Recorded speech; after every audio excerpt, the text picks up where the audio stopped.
Este podcast es posible gracias a nuestros patrocinadores K-School, Flat 101, SideSpect y Visual Website Optimizer. Gracias por su apoyo a la comunidad CRO y CXO.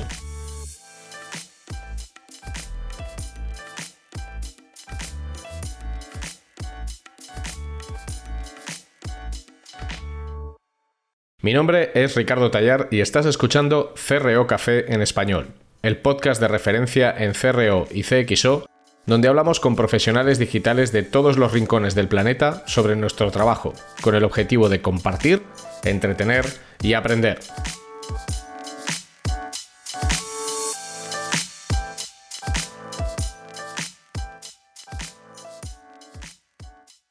Hoy en el episodio 16 de CRO Café en Español tenemos con nosotros a Marian Veiga, mentora de marca personal y de negocios digitales.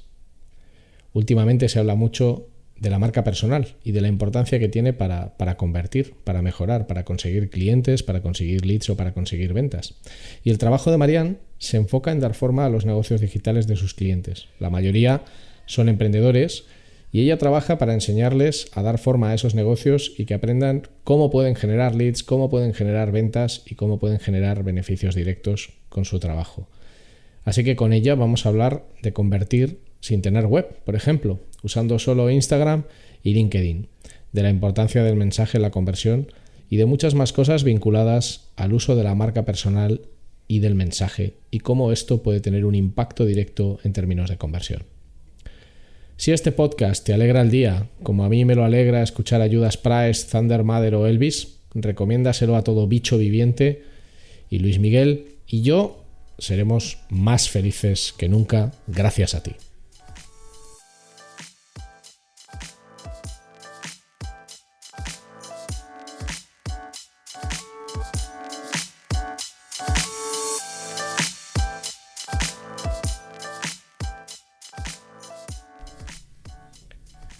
Hola Marian, bienvenida a CRO Café en Español. Hola, ¿qué tal? Muy bien, ¿cómo estás? ¿Todo bien? Perfecto, deseando estar aquí. Bueno, me alegro mucho, yo también. Nosotros solemos empezar en el podcast hablando siempre de la persona que viene como invitada, que en este caso eres tú, y conociendo un poco cuál es su historia. O sea, cuál es su formación, cuál ha sido su recorrido profesional hasta el momento en el que está ahora mismo. Entonces, bueno, lo que me gustaría es que nos contaras a todos quién es Marian Veiga, qué es lo que ha hecho y dónde está ahora mismo. Bueno, pues espero que tengas un rato. Bueno, esto ya sabes, es lo que si lo haces entretenido es lo que tú quieras explayarte. Vale, pues venga. Yo de formación soy politóloga, es decir, pues he estudiado ciencias políticas. Fue mi primera opción a la hora de esto de, no sé si te acuerdas, que había que elegir varias opciones de carreras que tenías que elegir y bueno, la mía pues fue ciencias políticas. Todavía no sé muy bien por qué, bueno, porque me gustaba o me interesaba el tema de la economía, las relaciones internacionales y había un poco de derecho, era un poco un mix de todas estas cosas. Y bueno, pues a los 3 días de terminar la licenciatura, que por aquel entonces eran licenciaturas todavía, pues empecé a trabajar en una administración local. Desarrollando servicios y bueno, se suponía que era la becaria, pero nunca me ha tocado hacer labores de becaria, siempre me ha tocado hacer otro tipo de cosas. Y yo feliz, continué estudiando, me seguí formando en comunicación y marketing político y eso me llevó a dar el salto a la administración autonómica. Ahí bueno, pues empecé a entrar en contacto con el análisis de opinión pública y el tema de la estadística y todo eso, y una vez que cesó el gobierno autonómico, pues todos los cargos de confianza, yo entre ellos, cesamos también. De ahí salté a la universidad directamente y bueno, pues estaba dentro del equipo de investigación y empecé a dar clase de marketing electoral, de análisis de datos de opinión pública con SPSS, bueno, y otras historias como escribir para otras personas y todo esto. Eso es un poco oscuro, ¿eh? Sí, muy oscuro es en el mundo de la universidad, es así, por eso me fui. Entonces, De ahí salté, bueno, de ahí empecé a estudiar, bueno, me interesé más en el tema de la estadística porque también daba clases de estadística en la facultad. Y bueno, pues eso, eran estadística aplicada a las ciencias sociales. Entonces, bueno, como nunca me ha gustado ser el tuerto en el reino de los ciegos, pues me aventuré a meterme en un máster de matemáticas que estaba centrado en estadística aplicada. Y me hice ese máster de 2 años en el que sufrí horriblemente. Pero que fue para mí un salto importante porque a partir de ahí, pues bueno, mi perfil pues tenía, bueno, pues a lo mejor era un poco más atractivo o distinto, porque era un poco híbrido entre el mundo de la comunicación o a lo mejor el mundo de las letras y el mundo de los números y de las matemáticas y la estadística. De ahí me fui a Madrid a una consultora en la que trabajaba de analista de mercado y lo que hacía era algo muy chulo que me ha servido y me sirve ahora también para lo que hago, que era un poco analizar caminos de compra y por qué la gente compra y qué tipo de cosas intervienen durante ese proceso de compra, desde que piensas en comprar un producto hasta que finalmente terminas comprando. Yo creo que esto tiene también bastante que ver con lo que haces tú. Y bueno, a partir de ahí pues salté a una startup, ahí ya era analista digital o analista de negocio también. Después me metí en otro máster, después en otro de analítica digital. Al final me he hecho 4 másters, un doctorado, en fin, y he pasado yo creo que por todas las fases y por cliente y bueno, trabajando también en agencias pues eso, similares, entre comillas, a lo que puede ser Flat. Y pasando por diferentes puestos. Y los últimos puestos era la de directora de marketing digital. Y ya llegó en la última etapa como directora de marketing digital, pues bueno, siempre tuve ganas de emprender, siempre es algo que tenía en la cabeza, pero como iba saltando de un sitio a otro y las oportunidades que llegaban pues eran cada vez mejores, pues bueno, iba postergando. Pero ya llegó el momento de que estaba un poco saturada en el último sitio en el que estaba y sentía que mi techo pues estaba ya muy próximo y que no podía tener mucho crecimiento. Y yo soy una persona pues muy curiosa y que me gusta siempre tener esa sensación de desafío por delante. Pues decidí que era el momento y justo a finales del 19 decidí dejarlo e intentar un proyecto propio. ¿Y qué es lo que haces ahora? ¿Cuál es ese proyecto propio? Bueno, pues ahora soy consultora o, digamos, mentora de negocio digital y consultora de marca personal. En realidad tiene muchísimo que ver con lo que hacía en mi etapa de directora de marketing digital y también un poco como analista de esos procesos de compra y que te comentaba antes. Al final lo que hago es ayudarle a las personas a vender sus servicios, sobre todo me dedico a personas que venden servicios, o a generar autoridad o a generar visibilidad a través de los canales digitales. Son muchos estudios y mucho recorrido hay muchas preguntas que me parecen interesantes, pero no puedo resistirme a hacerte una. O sea, ¿cuánto de marketing hay en la política? Mucho.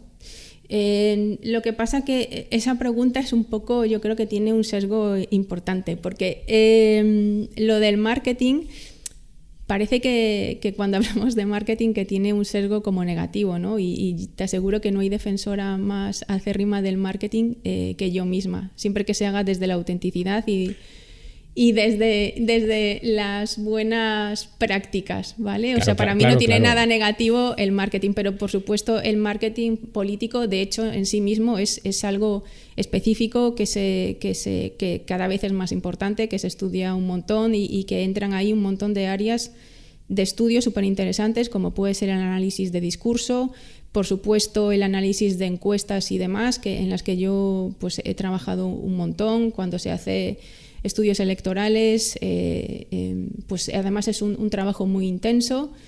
en lo que cada vez está más sofisticado, interviene mucho el mundo de las matemáticas en el análisis de todos esos estudios y encuestas y análisis de opinión y todo esto, y de ahí surgen un montón de cosas que tienen que ver con el discurso, las políticas, etcétera, en fin. Yo lo veo como tú, ¿eh? O sea, yo creo que el marketing es necesario en cualquier proceso de visibilización de lo que sea y de venta, y evidentemente, como toda disciplina, hay buen marketing y hay, yo no diría ni mal marketing, diría marketing éticamente discutible, o bueno, en algunos casos mal marketing directamente si ya te pasas al lado oscuro, ¿no? Pero claro, es que es una curiosidad personal y tenía que preguntarlo, ¿no? Seguramente muchas de las personas que nos están escuchando han dicho, oye, fantástico, Marian, fantástico, Ricardo, esto que me estás contando, pero esto que tiene que ver con la conversión, ¿no? Porque al final este es un podcast sobre conversión, sobre optimización, sobre mejora de negocios digitales. Y a mí hay algo que me parece muy interesante de tu trabajo, que es, por un lado, la utilización, y corrígeme si me equivoco, única y exclusivamente de canales sociales, es decir, de canales de terceros, para generar formularios de contacto, para generar contactos que al final son, en la venta de servicios, el primer tramo de conversión, la conversión más importante, para que luego posteriormente esos contactos se acaben convirtiendo en ventas. Y a mí me parecía muy interesante traerte para que pudiéramos hablar de cómo el marketing de contenidos, de cómo la gestión, la creación y el desarrollo de contenidos es una herramienta muy poderosa de cara a la optimización y a la conversión. Mismo producto, mismo servicio, distinto marketing de contenidos, distinto resultado. Te hago la pregunta. Totalmente. Es que yo creo que si en algo deben apostar, yo creo que cualquier persona a nivel de marca personal, que es lo que te puedo comentar yo, pero también a nivel de empresa, es en el tema del marketing de contenidos. Es decir, si tú no sabes comunicar exactamente qué es lo que tienes para los demás, o por qué deberían comprarte, o en qué sobresales, en fin, por qué tu servicio, por qué tu producto es mejor, o qué tipo de utilidad tiene, o cómo seducir a las personas a las que quieres llegar, por muy estupenda que sea tu web, por muy bien pensada a nivel de optimización y todas estas cosas, pues difícilmente vas a poder convertir visitas en clientes o cosas de este tipo. Es decir, primero hay que seducir a la gente con tu mensaje, con tu historia, con lo que tú tienes para aportarles, y después ya optimizar todos aquellos puntos de contacto en los que tú les vas a poder, o a través de los cuales tú te vas a poder comunicar con ellos. No sé si habrás visto Juego de Tronos, pero en el último episodio de Juego de Tronos, que no vamos a desvelar por no hacerle spoiler a nadie que lo haya visto y no destripárselo, hay una frase que dice un personaje que es Tyrion Lannister, que viene a decir que lo más poderoso que hay para convencer a las personas son las historias. Y que el poder de una buena historia es pues que es muy potente para conseguir que alguien haga algo. Yo creo que quizás el problema está en que cuando una empresa desarrolla contenidos lo hace, a ver cómo digo esto, de una manera mecánica, o sea, no pensando realmente en transmitir nada, sino como si estuviera en un modo de factoría y comprara los contenidos a peso. Sí, totalmente.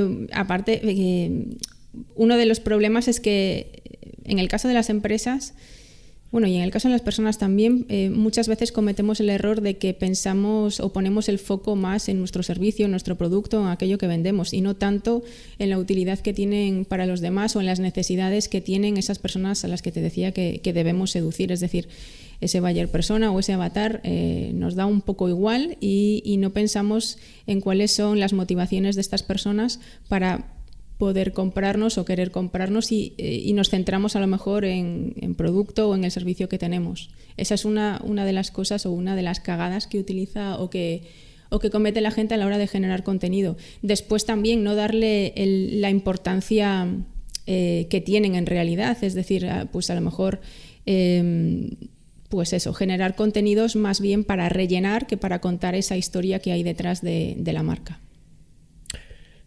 Como tú lo estás haciendo para ti, ¿por qué, por ejemplo, optaste, o cuál sería el proceso de selección? ¿Por qué tú optaste por 2 canales principales que son LinkedIn e Instagram para tu estrategia de contenidos? ¿Y cuál sería el proceso que una marca, yo me refiero más a marcas, también podemos entrar en el tema de la marca personal, pero cuál debería de ser el proceso en el que una marca decidiera cuáles son los mejores canales para el mensaje que quiere transmitir? O sea, te pregunto 2 cosas. O sea, ¿por qué tú escogiste LinkedIn e Instagram? ¿Y cuáles deberían de ser los principios bajo los que una marca o una persona debería escoger en qué canales estar? O a lo mejor tiene que estar en todos, cosa que, por ejemplo, yo no creo, pero en ¿cómo debería de ser ese proceso de selección, pensando en que yo quiero que los contenidos que comparta a mí me sirvan para generar clientes? Vale, en mi caso, LinkedIn e Instagram, bueno, en Instagram es para mí un medio bastante más natural porque es un canal o es una red social en la que llevo, pues yo creo que 8 años, pero con una cuenta personal. Entonces, bueno, cuando decidí emprender, pues tenía mi cuenta personal y tuve que decidir si continuaba con mi cuenta personal o generaba un proceso para mi nuevo negocio. Y me decidí por esta segunda opción, bueno, pues por diferentes razones. No quería mezclar cosas personales con el tema de mi emprendimiento. Y bueno, ya te digo, Instagram es un canal que yo ya conocía, que más o menos dominaba y que además me gustaba y en el que me siento cómoda. Y sobre todo, en el que yo entendía en ese momento que estaban parte de mis clientes potenciales. LinkedIn, bueno, pues hablando de marca personal, bueno, pues para mí es importante, ¿no? Lo siguiente, yo creo que es el primer canal en el que uno debe saber comunicarse y brillar y generar contenido. Si uno quiere tener cierta autoridad dentro de su sector, pues seguramente LinkedIn debe ser uno de los canales que tú tienes que trabajar. Pero ya te digo, también era para mí un medio natural porque LinkedIn pues es también un canal en el que tengo presencia desde hace mucho tiempo, pero era una presencia muy más anecdótica que otra cosa. No generaba tanto contenido como genero ahora, por supuesto. No hablaba tanto de negocio como hablo ahora, por supuesto. Pero bueno, tenía una red bastante interesante, siempre he tenido una red muy interesante. Supongo que por esto que te contaba al principio de tener un perfil híbrido, a lo mejor atractivo, pues ya tenía una red potente. Y a partir de entonces, desde hace 1 año y 2 o 3 meses para aquí, bueno, pues se ha convertido en mi red principal, en estas 2. Pero vuelvo a repetir, no solo porque yo me encontrase cómoda con estos canales, sino porque mis clientes, yo entendía que estaban ahí. También tomé la decisión de no abrir más canales o de no abrir más redes, ¿no? Uno de los errores más comunes, esto que comentabas tú, de que las empresas pues tienden a veces a querer estar o tener presencia en muchos canales a la vez. Bueno, pues este es un error porque precisamente, seguramente lo vamos a hablar más adelante, pero generar contenido es algo costoso y querer estar bien en una red social pues implica generar contenido propio. Si esto te lleva mucho tiempo y lo quieres hacer bien y no quieres que tus contenidos sean corta pega en todas las redes sociales en las que tienes presencia, bueno, pues necesitas un tiempo de creación de esos contenidos, para la creatividad de esos contenidos, etc. Con lo cual decidí pocos en los que estuvieran mis clientes y en los que además yo sé que puedo hacerlo relativamente bien, y dejar a lo mejor otros canales pues para más adelante cuando yo los pueda abordar en el caso de que los quiera abordar. Hace 1 mes y medio, 2 meses, no, 1 mes y medio, abrí el podcast. Entonces, en mi caso, a nivel de comunicación, pues voy muy poco a poco abriendo canales digitales. En el caso de las marcas, lo mismo. En el caso de las empresas, lo mismo. Tienen que valorar dónde están sus clientes, a qué tipo de segmento se quieren dedicar, cómo se comporta ese segmento, ese avatar, ese buyer persona, dónde están. Bueno, y una vez que sepan dónde están, ver si ellos tienen recursos o si tienen herramientas para poder estar con cierta calidad y recurrencia en ese canal.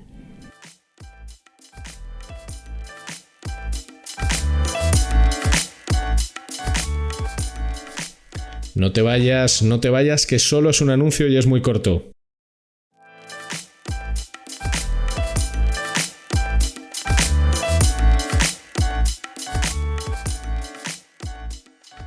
Si necesitas ayuda profesional para mejorar la conversión de tu negocio digital, tu mejor opción es contar con Flat 101. En Flat 101 somos especialistas en el diseño, desarrollo y optimización de servicios y productos digitales y podemos darte soporte en todas las áreas técnicas que intervienen en la conversión. Más de 15 años de experiencia profesional en más de 500 proyectos de conversión para multinacionales y startups a tu servicio, con el mejor equipo de profesionales CRO que vas a encontrar. El resultado nos importa y el cómo conseguirlo también. En Flat 101 estamos listos para ayudarte.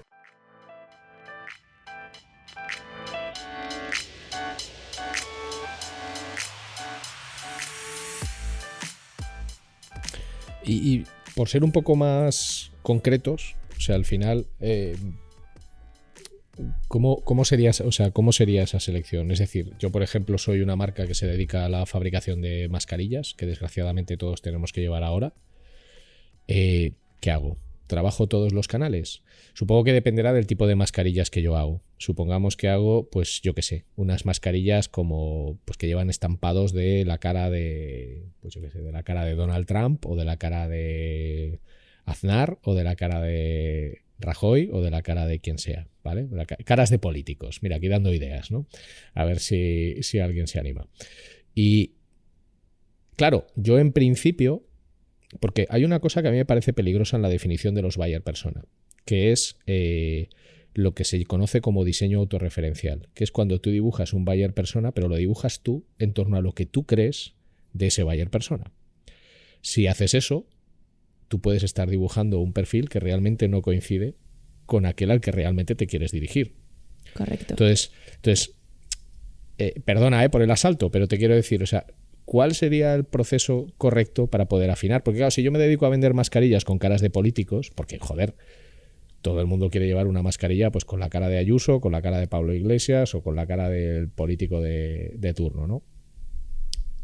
Yo, en principio, si yo dibujara al buyer persona, diría, bueno, pues como esto es un producto muy visual, seguramente mis mejores canales serían canales visuales, tipo Instagram, tipo TikTok u otro tipo de canales. Pero claro, si soy yo el que dibuja al buyer persona, ¿cómo me aseguro de que realmente estoy haciendo las cosas bien para poder encontrar los canales adecuados?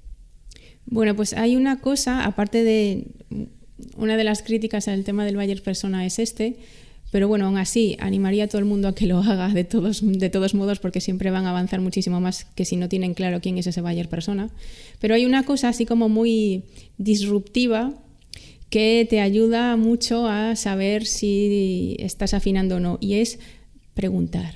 O sea, esto de prospectar y preguntarle a la gente en dónde está, qué es lo que prefiere, escuchar mucho, bueno, pues puedes hacer 1000 cosas, encuestas, tendrás una lista de correo, seguramente tienes por ahí un montón de personas a las que les puedes preguntar qué es lo que le gusta más, lo que le gusta menos, lo que le gustaría, dónde le gustaría encontrarlo.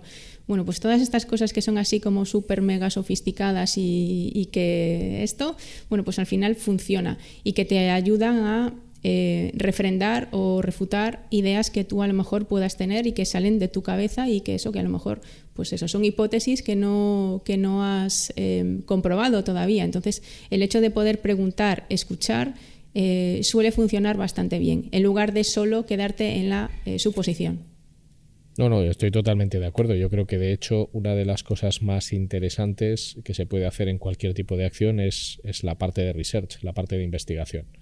Es la parte de investigación con usuarios a todos los niveles, que eso puede ir desde una encuesta sencilla hasta simplemente preguntar en tu entorno cercano, aunque eso es peligroso, preguntar en tu entorno cercano entre aquellas personas que coinciden más o menos con lo que tú buscas, pues oye, ¿dónde te desenvuelves? Yo, por ejemplo, a veces, aparte del equipo de la empresa, que son asquerosamente más jóvenes que yo, les pregunto cosas tipo, pero oye, hoy en día, ¿qué usáis? O sea, ¿tú cómo te entretienes en tu tiempo libre? Porque claro, yo pues cuando tenía tu edad había otro ecosistema de cosas y era todo más físico, pero ahora ¿qué cómo va esto, ¿vale? O sea, la gente utiliza Kahoot para divertirse online y descubres cosas que no sabías que existían. Y eso es interesante porque realmente te da ese punto de vista real sobre la persona a la que te quieres dirigir. Vale, eso ya lo tenemos. Tú, por ejemplo, como creadora de contenido que además consigue generar contactos que entiendo son la fuente principal de tu negocio, siendo que este es un podcast sobre conversión, ¿cuál es o qué nos puedes contar sobre los números de la conversión? Es decir, X contenidos me han generado X contactos a lo largo de X tiempo y este es el ratio de éxito a venta por estas razones. ¿O cuáles deberían de ser los KPIs en los que deberíamos fijarnos? Bueno, a ver, como te he dicho, yo soy analista también, ¿vale? Ya, lo sé.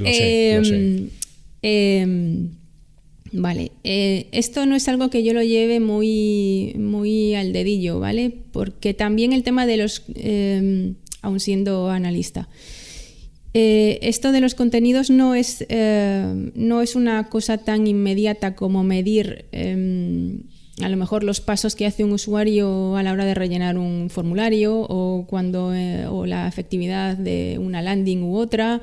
Esto no va tanto así, es decir, no es tan inmediato. Es un poco más complicado.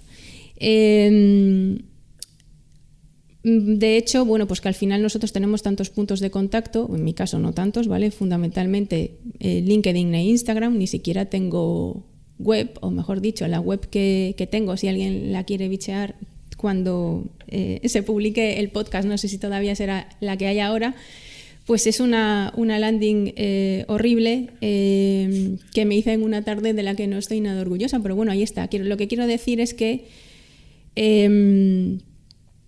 me he basado o he centrado todo en 2 canales digitales, en Instagram y LinkedIn, ¿vale? Pero claro, tienes distintos impactos tanto en la una como en la otra, con lo cual es complicado saber exactamente cuántos contactos o cuántos leads generas por un contenido en concreto o por una acción en concreto. Aparte, tampoco he invertido ni un solo céntimo de euro en publicidad online. Es decir, todo lo que tengo ahora mismo es en orgánico y basado en estos 2 canales digitales, lo cual esto también es una forma de demostrar que no necesitas un ecosistema súper mega sofisticado para generar ventas ni para generar negocio, ¿vale? Es arriesgado, por supuesto, porque sí que está bien y yo a todo el mundo se lo recomiendo, tener tu propia web, etcétera, etcétera, pero no es necesario para generar negocio. A nivel de números, pues por ejemplo, te puedo decir que con una historia en Instagram fui capaz de rellenar o de cubrir 25 plazas para hacer un reto pagado sobre LinkedIn. Si quieres hablamos claro, a nivel de esos números, es decir, con un impacto pues puedes generar 25 ventas. Entonces, ¿funciona? Pues yo creo que sin duda sí. Lo que pasa que no es solo por haber hecho esa story, sino claro, que viene de mucho más atrás, es decir, de toda la credibilidad que tú poco a poco a través de tus contenidos pues te vas trabajando, de las acciones de visibilidad como a lo mejor aparecer en un podcast o que alguien te haga una entrevista, es decir, todo va sumando, ¿no? El marketing de contenidos no es una cosa tan inmediata ni es tan fácil de medir como a lo mejor, ya te digo, cualquier otro tipo de acción en la que todos los pasos están medidos y puedes ir un poco, pues eso, haciendo esa traducción de hago esto, saco tanto. Pero es una cuestión más de estrategia y más de día a día y todo esto. Ya te digo, yo no tengo ni formularios, no tengo una página web para medir mis landings ni la efectividad de nada de lo que hago, ni si mis botones tienen que ser rojos, amarillos o verdes, ni nada de esto. Por lo tanto, tampoco analizo tráfico web. Simplemente me dedico y pongo todo mi esfuerzo en comunicar lo que yo creo que es valioso para las personas que me escuchan o para las personas que me leen y a partir de ahí pues bueno, recojo y tengo la suerte de que recojo lo que necesito. Yo diría, si te parece correcto a ti, que el marketing de contenidos guarda una relación muy estrecha con la conversión en que el resultado es una consecuencia. Es decir, tú no haces un contenido y automáticamente, como bien dices tú, que nadie piense, por favor, que por hacer una story va a vender 25 plazas de nada, porque esa story va en una cadena muy larga. O sea, hace 6 meses harías un contenido hablando de Perico el de los palotes y 6 meses después publicas esta story y tienes efecto. Pero porque los contenidos que has ido generando por el camino han construido una fuente de autoridad. Entonces, cuando construyes esa fuente de autoridad, llega la transacción, pero como respuesta a la autoridad, no a la publicación en sí de un story aislado. Bienvenida a Casa del Herrero Cuchillo de Palo, porque nosotros publicamos un estudio de conversión anual y, por ejemplo, ahí sí que nos hemos intentado preocupar por sacar estos números. Y es un ejemplo de marketing de contenidos. A mí a veces me preguntan, ¿cuánto os cuesta hacer el estudio? Digo, mira, pues el estudio, si lo tengo que cuantificar económicamente, cada año nos cuesta unos 20.000 euros y genera unas entre 5 y 8.000 descargas, dependiendo de la edición. Es un contenido, esto que ahora llaman perenne en inglés, pero yo lo voy a decir en español porque hay que usar más nuestro lenguaje. Y el contenido perenne, pues al final se va descargando conforme pasa el tiempo. Pero claro, 20.000 euros. Vamos a poner 5.000 descargas. Vamos a tirar a lo más bajo. Pues al final cada descarga son 4 euros. Esos 4 euros, lo que yo tengo son los datos de las personas que se han descargado eso. Teniendo los datos de las personas que se han descargado eso, sé quiénes son, sé en qué empresas trabajan. Y además, y esto yo creo que está guay, eso genera un efecto, pues un efecto onda, ¿no? O sea, un efecto onda. Tú sabes que se han descargado el estudio, pero nunca sabes dónde va a parar ese estudio. Entonces te lo acabas encontrando en los rincones más insospechados del planeta. Y al final es lo que dices tú. La gente te llama o te deja un formulario de contacto y te dice, es que he leído el estudio. Y seguramente esa no haya sido la única acción de marketing de contenidos que ha tenido con nosotros en nuestro caso o contigo en el tuyo, pero es una más que genera un plus de autoridad y que al final hace que quieran dejar el contacto contigo. Totalmente. Al final, a través de ese contenido o a través de ese estudio, os conocen como autoridad en ese sentido. Entonces,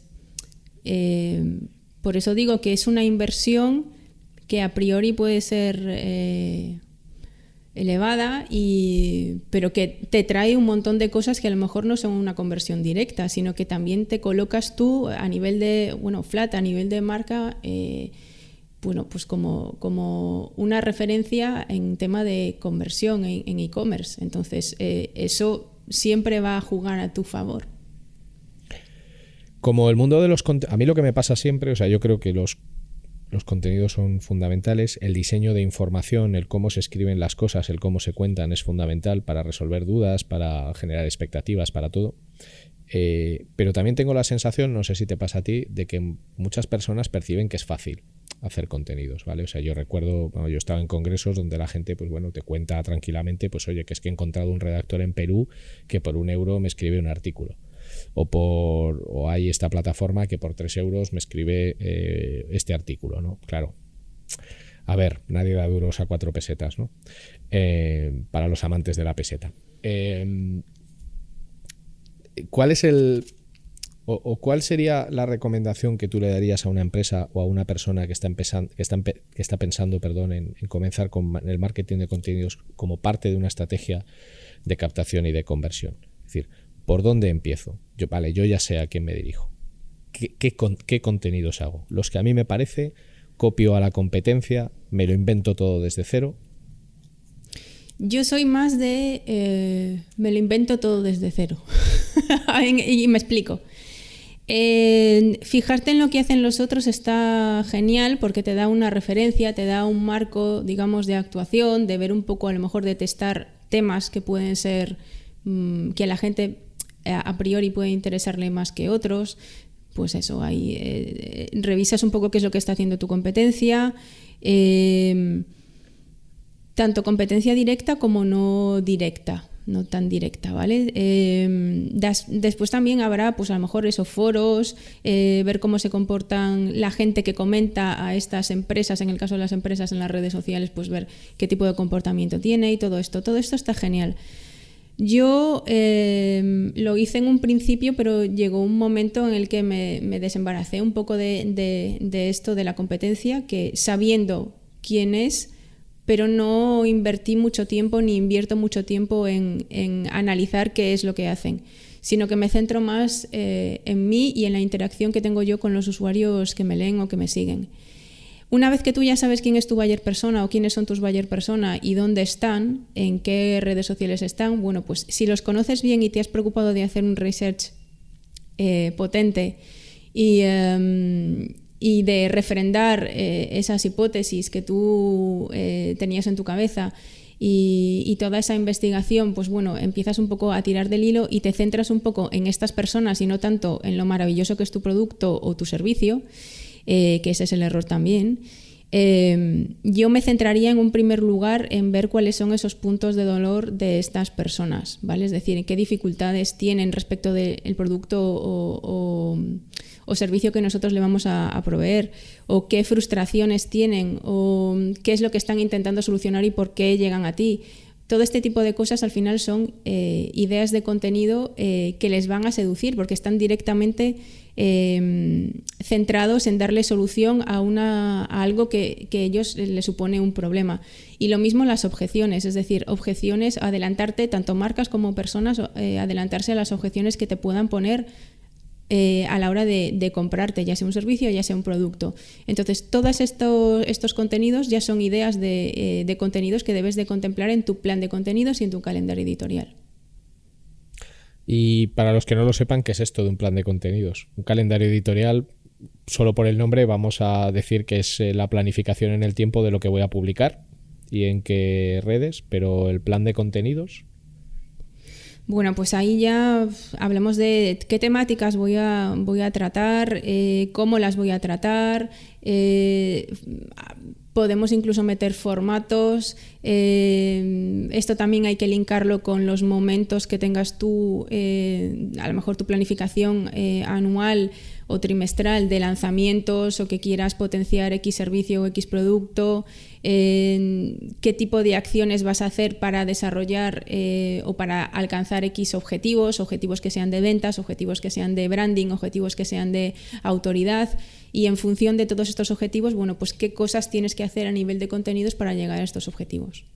Y esto que me decías antes también del tema de que casi me lo dejo ahí, el tema de que es fácil generar contenidos, bueno, pues yo creo que es una de las cosas más complicadas porque además generar contenido de baja calidad es muy fácil y es muy rápido. Pues una frase a lo mejor ya lo tienes, ¿no? O a lo mejor la habrás visto un montón de veces que yo estoy como... no me gustan mucho estos contenidos de las frases inspiracionales y ahí te lo dejo y ya está, ¿no? En plan... Bueno, pues frases que a lo mejor ha dicho otra persona y que parecen así como muy chulas y tal, pero que en realidad tampoco aportan nada, a menos que tú ofrezcas tu visión respecto de esa frase, ¿no? Generar este tipo de contenidos es muy sencillo, pero contenidos que ofrezcan respuestas concretas a problemas concretos es costoso en tiempo y aparte que entra un tema ahí que es difícil también de medir, que es el tema de la creatividad. Con lo cual también hay días que estás más creativo, que estás más inspirado y que te sale pues más fácil, y hay otros días que, bueno, pues que esto es realmente complicado y no es un tema de que a lo mejor tú te sientes y de repente escribas algo maravilloso, sino que bueno, tienes que también tener tu momento y demás. Yo, por ejemplo, con el podcast me pasa mucho esto. Tengo que invierto mucho tiempo en cada episodio y necesito estar así como en un momento un poco zen para generar ese guión, para desarrollar ese contenido, para saber exactamente qué es lo que quiero decir y qué es lo que quiero transmitir, y hablamos de horas, ¿vale? Entonces es una inversión, pero es una inversión que realmente si lo haces bien y está bien enfocado y sabes a quién te diriges y qué es lo que quieres transmitir, tiene muy buen retorno y además hace que tu negocio sea un poco más sostenible y no sea a lo mejor tan deudor de cosas puntuales como por ejemplo puede ser la publicidad online, a la que amo y me parece maravillosa, pero haces que tu negocio, si tú apuestas por ese marketing de contenidos, no sea tan deudor de cosas de este tipo.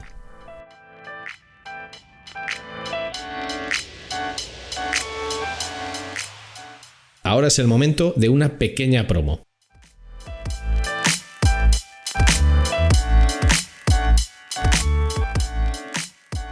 SideSpec te ofrece una solución única a nivel mundial en el campo del testing A/B, la personalización y la recomendación para tus usuarios. SideSpec funciona de forma server-side, sin necesidad de scripts de ningún tipo, lo que garantiza un rendimiento óptimo. La solución de SideSpec elimina retrasos y la posibilidad de cualquier efecto flickering. Y esta aproximación también garantiza que la actual y las futuras reglas de seguridad de cualquier navegador como ITP y ETP no impactarán en tus experimentos. Para más información, visita sidespect.com.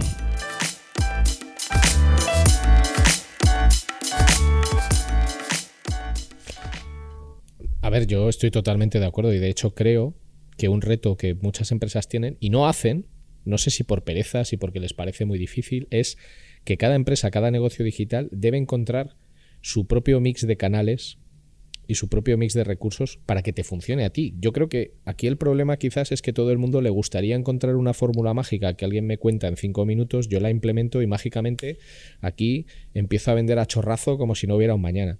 Y eso no pasa. No pasa. O sea, eso justo es. Yo hablo mucho de esto, de eso. Yo siendo marketer soy muy crítica con este tipo de historias de recetas mágicas, pues que dice el gurú de turno, pues eso que tienes que hacer, lo que te decía antes también. Es decir, muchas veces nos cargamos de cosas que tenemos que hacer. Tengo que tener una web, tengo que tener no sé cuántas redes sociales, tengo que estar en todas las redes sociales. Si ahora abre TikTok, pues tengo que estar en TikTok. Si hay Clubhouse, pues tenemos que estar ahí. En fin, y que esto, el hecho de eso, exponernos o tener cuentas o lo que sea y generar 2 contenidos, pensamos que esto nos va a traer un retorno brutal y no es así, ¿vale? Entonces, cada uno tiene que ajustar su propia estrategia, saber exactamente dónde debe estar, en dónde están sus clientes y una vez que detecta dónde están tus clientes y por tanto, bueno, pues ese sitio en el que tienes que estar, cómo y de qué forma les vas a seducir a través de tus contenidos. En mi experiencia, y supongo que la tuya será parecido, lo que funciona bien es la persistencia, la continuidad y la adaptación, como 3 claves del contenido, ¿no? O sea, ser persistente, es decir, no me funciona hoy, pero voy a seguir adelante, porque tengo que tener persistencia, tengo que continuar. La continuidad en sí, es decir, tener regularidad, o sea, no puedes pretender que alguien recurra a ti como fuente de información si publicas de manera compulsiva 80 cosas en 2 semanas y luego estás 5 semanas en las que no publicas nada. Y luego adaptarte, porque el tono de los contenidos, los intereses dentro de tu propia materia también varía. Mira, te voy a contar una historia que no he contado nunca, ¿vale? O sea, yo al dedicarme a esto de la optimización, pues me he dedicado durante muchos años a hacer pruebas, algunas muy marcianas, muy estúpidas y muy gilipollescas que no han conducido absolutamente a nada y otras pues que me han servido para aprender cosas. Entonces yo cuando entré en el mundo del SEO, sobre todo a raíz de que los desarrollos que hacíamos en Flash donde trabajaba no se indexaban en Google, pues empecé a montar blogs, incluso antes de que apareciera WordPress, para probar, ¿no? A ver qué contenidos funcionaban y qué no. Y tuve durante bastantes años un blog sobre películas de los años 80 y entonces yo lo que hacía era escribir reviews de películas de los años 80, escribir críticas de películas de los años 80. Claro, de esto hay a patadas, o sea, tienes Film Affinity, tienes Internet Movie Database, tienes un montón de porquerías de estas, todo lleno de reviews por todos lados, todo lleno de críticas de películas, ¿no? Y lo que pasa es que yo lo que hacía cuando escribía yo la crítica, yo contaba mi historia personal. Por ejemplo, yo vi Aliens, esto es terrible decirlo, ¿no?, en público, pero yo vi Aliens, la película de 1986, yo la vi en el cine. Entonces, madre mía, yo casi ni había nacido. Bueno, había nacido, pero poco, ¿sabes? No, tú estabas, estabas en la cuna seguro. Entonces, pero claro, yo contaba, oye, pues yo la vi y yo la vi cagado de miedo. De hecho, me acuerdo de esa película como una de las películas más aterradoras de toda mi vida. Entonces, yo la vi muerto de miedo. Cuando yo escribía los artículos y cuando yo escribía esos artículos en el blog, aquello funcionaba. Claro, llevaba ya muchos escritos, ¿eh? Yo tenía un calendario en Excel con las películas de las que iba a hablar y mi forma de hacerlo era escribir el título como gancho escribir un párrafo que iba detrás del título como gancho menor y luego ya el contenido. Y siempre contaba una historia personal. Y aquello funcionó como un tiro. O sea, de hecho, aquel blog llegó a tener unas cuantas miles de visitas diarias. ¿Qué hice? Hubo un momento en el que lo que hice como experimento fue empezar a subcontratar los contenidos. Y contrataba redactores como estos que hemos estado hablando. Pues que te escribo al peso. Claro, en el fondo, si lo pensáis, hacer una crítica de una película de los años 80 es muy sencillo. Te puedes buscar una sinopsis en internet o si tú mismo la has visto, te la escribes en 5 minutos. Bueno, pues era un puto desastre.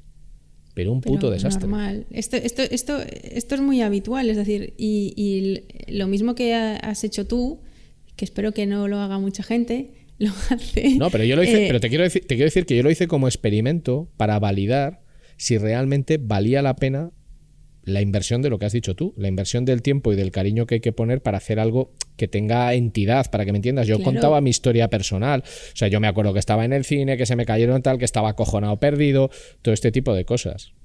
Claro, pero es que esas otras personas no tienen ni tu voz, ni tu tono, ni tu forma de expresarte, ni tu sensibilidad a la hora de hablar de la película, ni va a contar la historia alrededor del hecho de ir al cine como tú, ni nada de eso. Entonces, sí, te va a salir mucho más barato, probablemente tengas muchos más contenidos, pero no te va a valer absolutamente de nada.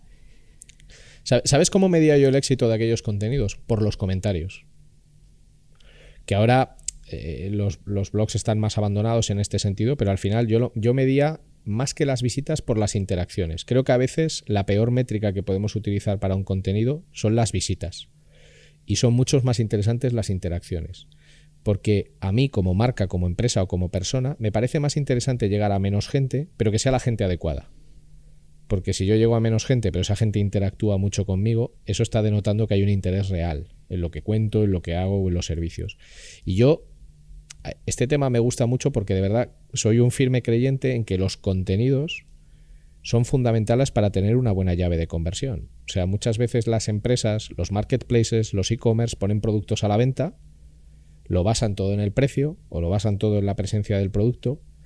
A ver, vamos a ser realistas, tampoco pretendo que cuando alguien te vende una botella de vino te cuente ahí, imagínate en una bañera con tu copa aireando y apreciando los aromas de cereza. Hay experiencias asociadas al vino, o te pueden contar otra cosa que no está solo centrada en la botella, es decir, en las propias fichas de producto. Bueno, pues podría haber un poco más de mimo o que tengan que ver un poco con el contenido y que no solo te presenten el producto. Y si no, también hay esa otra parte en sus redes sociales que te pueden presentar ese mismo producto, bueno, pues asociado a una historia o a una experiencia que tú vives con ese vino o a cualquier otra cosa, pero que va un poco que va más allá de lo que es la botella en sí, ¿no? Por ejemplo.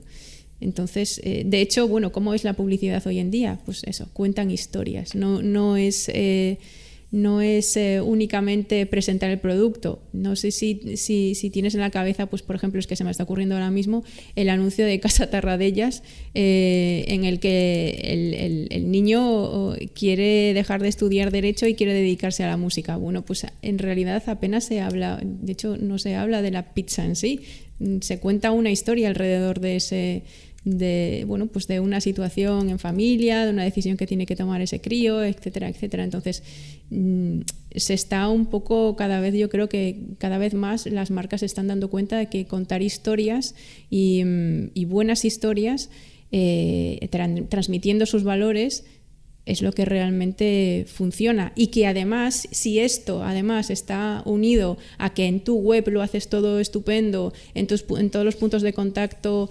que tienes con tus clientes está todo bien optimizado, pues todo funcionará muchísimo mejor. Te voy a pedir algo que a mí me jode un montón que me pidan, pero te lo voy a pedir yo a ti. Que es ¿qué 3, 4 o 5 cosas consideras, independientemente del tipo de contenido, que es importante hacer bien? ¿Cuáles son las mejores prácticas? Yo no me gustan nada lo de las best practices, pero bueno, lo de las mejores prácticas. ¿Cuáles son las 3, 4 mejores prácticas en la creación de contenidos y cuáles serían para ti las 3, 4 peores prácticas en la generación de contenidos. Y ya si me puedes dar un par de ejemplos que quieras citar, fantástico. Bueno, a ver, por ejemplo, una buena práctica, así como muy genérica y que es también muy chorra, es intentar en la medida de lo posible ser un poco o sonar un poco diferente al resto del mundo que habla sobre lo mismo que hablas tú. Que esto es así como muy tonto, pero tiene su miga. No es fácil encontrar la voz de cada uno, ya seas una marca o ya seas una persona, una empresa o una persona, pero intentar sonar diferente, pero no por el hecho de ser distinto, sino por el hecho de saber transmitir cuáles son tus valores y qué es lo que te hace diferente, esto suele funcionar. Una buena práctica también para que tus contenidos funcionen es generar opinión a tu alrededor. Cuando tú eres capaz de generar opinión o de generar un movimiento a tu alrededor o alrededor de un producto o alrededor de un servicio y generas cierto movimiento alrededor de esto, funciona también bastante bien, porque consigues que esos que te siguen sean como muy tuyos y esos van a estar contigo casi siempre. Yo, por ejemplo, es algo que utilizo mucho en LinkedIn y también en Instagram, pero más en LinkedIn, porque considero que cualquier marca personal que se precie y que quiera tener cierta presencia en LinkedIn, pues también necesita proyectarse como líder de opinión dentro de su propio sector. Y si quieres ser líder de opinión dentro de tu propio sector o de tu ámbito de especialización, tienes que generar un movimiento alrededor de ti y tienes que emitir opinión. A veces esa opinión, pues la gente está de acuerdo o otras personas no están tan de acuerdo. ¿No crees que esto a veces es un poco arriesgado? Sobre todo cuando alguien emite una opinión sin mucho fundamento o se aventura a meterse en cosas que realmente no controla mucho.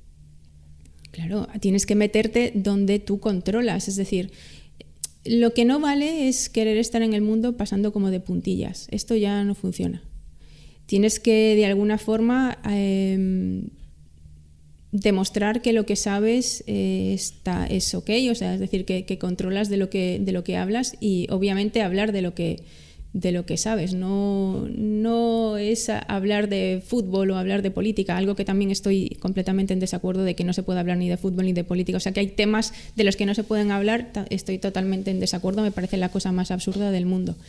Pero si tú quieres ser referente o quieres posicionarte dentro de un sector concreto, pues tienes que liderar dentro de ese sector. Y liderando a veces se consigue opinando, pero opinando desde el conocimiento y a lo mejor desde tu experiencia, no desde cosas que has oído en algún sitio, sino dando, pues eso, mojándote a veces. Y este tipo de contenidos en LinkedIn, pues por ejemplo, tienen mucho tirón. Yo, por ejemplo, uno de los contenidos que mejor me ha funcionado, o el que mejor me ha funcionado en LinkedIn, es precisamente uno que tira mucho de esto y que tiene mucho que ver con esto, con la opinión, y es que creo que tú también lo has visto, el si me quieres, págame. Esto de que, bueno, que seguramente pues a ti, incluso también, pues te ofrecen colaboraciones, entrevistas o hacer no sé qué cosas o aparecer en no sé dónde o ir a dar una charla o todas estas cosas, que todo esto está muy bien y lo que decía yo, que bueno, que esto está fenomenal, pero que al final tú vas a dar un servicio profesional, porque si vas a participar en un evento o hacer X cosas, bueno, pues al final tú como profesional te lo preparas y inviertes un tiempo, etcétera. Entonces, bueno, yo era un poco crítica con esto y el si me quieres págame pues se convirtió un poco en un contenido que llegó a mucha gente dentro de LinkedIn. Eso por un lado. Y después, otra cosa que pueda funcionar, no sé, dime tú qué haces. Tus contenidos también tienen bastante tirón en LinkedIn, o sea que algo bueno estarás haciendo. Sí, bueno, se intenta, ¿no? O sea, yo a nivel de empresas con las que trabajamos, por ejemplo, los contenidos que funcionan básicamente responden al patrón que dices tú. O sea, al final tienes que hablar de algo que sea creíble dentro de tu marca. Puedo poner un ejemplo en el que llevamos bastante tiempo trabajando en 3 líneas de contenidos para una aseguradora, pero es una aseguradora de salud. Entonces, como es una aseguradora de salud, una de las líneas de contenido es alimentación. O sea, al final nutrición. Aliméntate bien, pues porque tu cuerpo es tu templo, bla, bla, bla, bla, bla, bla, bla.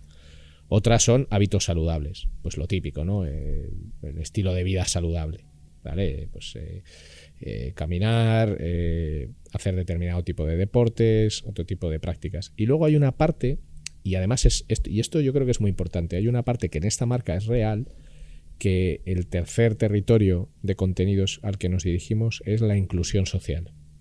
Porque es una marca que realmente tiene fundaciones y hace un trabajo social importante para que personas con capacidades diferentes pues puedan integrarse en el tejido socioeconómico. Esos son los 3 tipos de contenidos que trabajamos. Yo, para que la gente que nos escucha se haga una idea, pues los ratios de conversión, cuando llevas 6, 7, 8 meses publicando este tipo de contenidos de manera continua, de manera constante, fomentando el debate, con datos, porque la opinión, para mí, lo peligroso que tiene es la ausencia de datos. O sea, eso es muy peligroso, porque no tienes credibilidad cuando no puedes poner un dato encima de la mesa. Pues en estos casos el ratio de conversión a formulario de contacto pues se incrementó cerca de un 30%.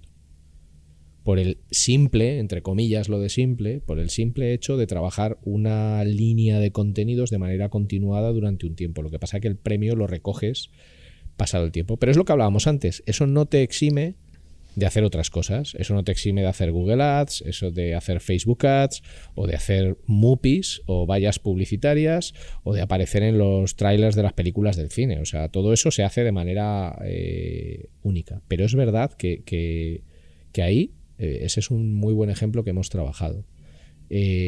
A mí me interesan más, por el impacto que tienen en conversión, los contenidos de las marcas. Lo que hacen las marcas ahora es, el trabajo que nosotros hacemos con ellas es definir de qué tiene sentido que hables tú.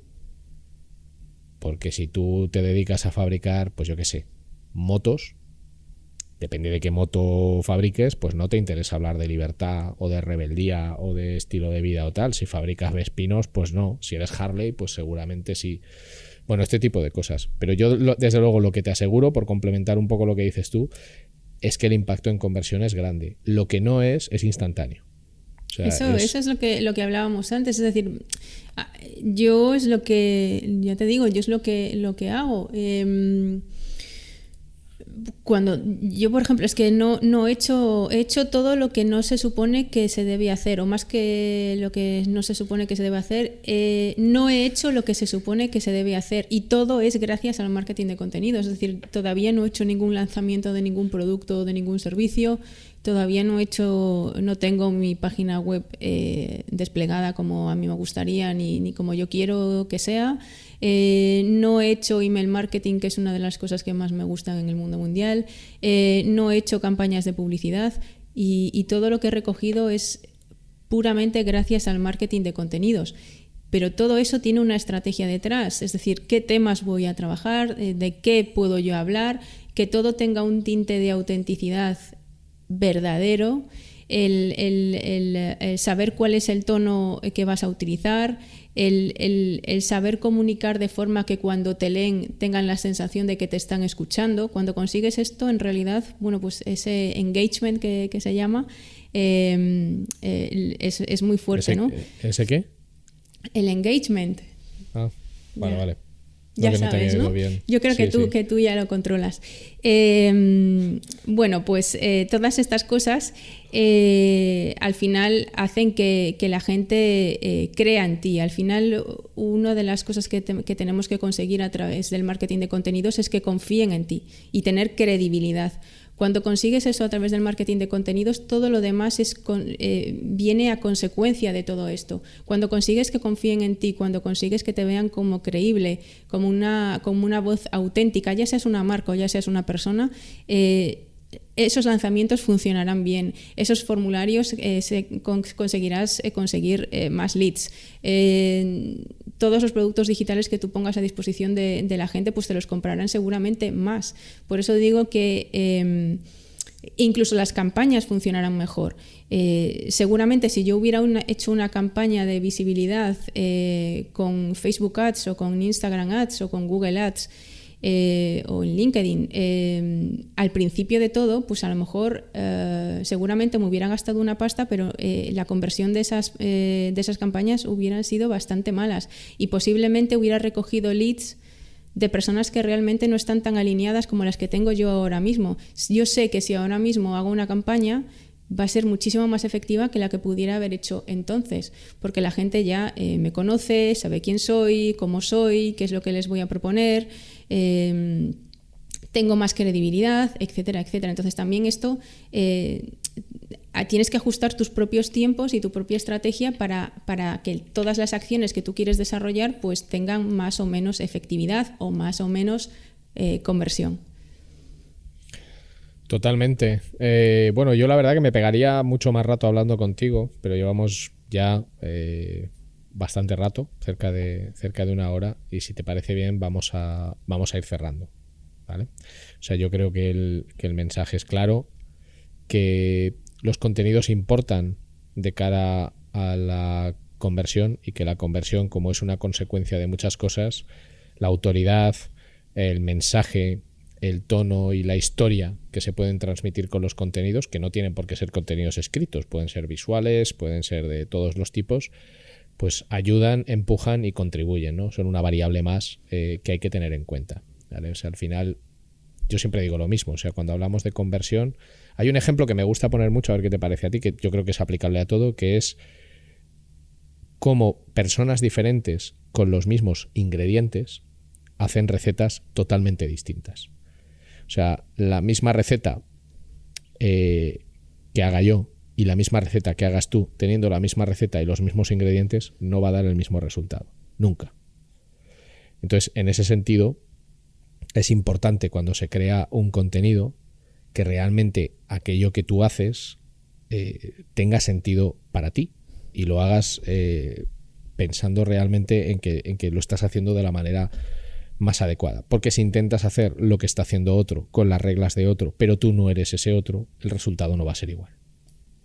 Totalmente, eso es un poco uno de los pilares de la marca personal. Es decir, al final cada uno somos únicos y tenemos que también servirnos de esa diferencia para llegar a la gente sin querer parecernos a otra persona. Otra cosa es que tú, pues eso, que ya creo que lo hemos comentado, que tú como referencia, pues eso, sepas un poco por dónde se está moviendo tu sector o qué es lo que se está haciendo. Todo esto va a venir a tu favor, pero nunca intentar ser quien no eres o intentar parecerte a otra persona o copiar directamente a otra persona porque has entendido que a esa otra persona le ha funcionado y haces esa atribución de que si le ha funcionado a fulanito, pues también me va a funcionar a mí.